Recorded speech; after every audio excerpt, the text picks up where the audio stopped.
એક વર્ષ જેલમાં રહેવાના તમને 3 કરોડ રૂપિયા મળતા હોય તો તમે જેલમાં રહેવા તૈયાર થાઓ કે નહીં? કારણ કે આજની જે સત્ય ઘટના છે ને નાઇજીરિયાના ઓગો નામના વ્યક્તિની છે કે ત્યાંની યસ બેંક દ્વારા ભૂલમાં એના ખાતામાં 10 કરોડ રૂપિયા જમા થાય છે।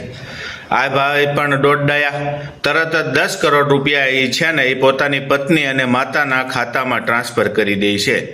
ટૂંક સમય પછી જ્યારે બેંકને ખ્યાલ આવે છે કે ભૂલ થઈ ગઈ છે, પણ જોવે છે તો પૈસા 10 કરોડથી આગળ ટ્રાન્સફર થઈ ગયા છે।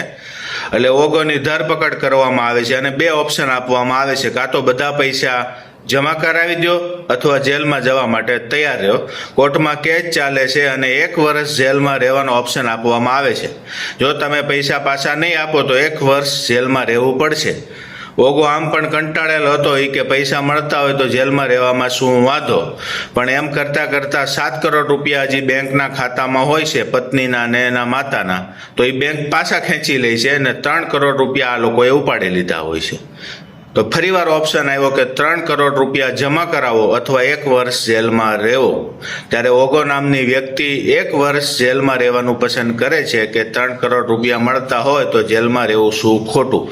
હવે જ્યારે વર્ષ દિવસ પછી છૂટશે ત્યારે એના પાસે 3 કરોડ રૂપિયા હશે, જો એની પત્નીએ વાપરી નાખ્યા નહીં હોય તો, અથવા એની પત્ની હાજર હશે તો। આવી ઘટના નાઇજીરિયામાં બની છે। જો તમારી સાથે આવું થાય તો તમે શું કરો એ જરૂરથી કોમેન્ટ કરીને જણાવજો।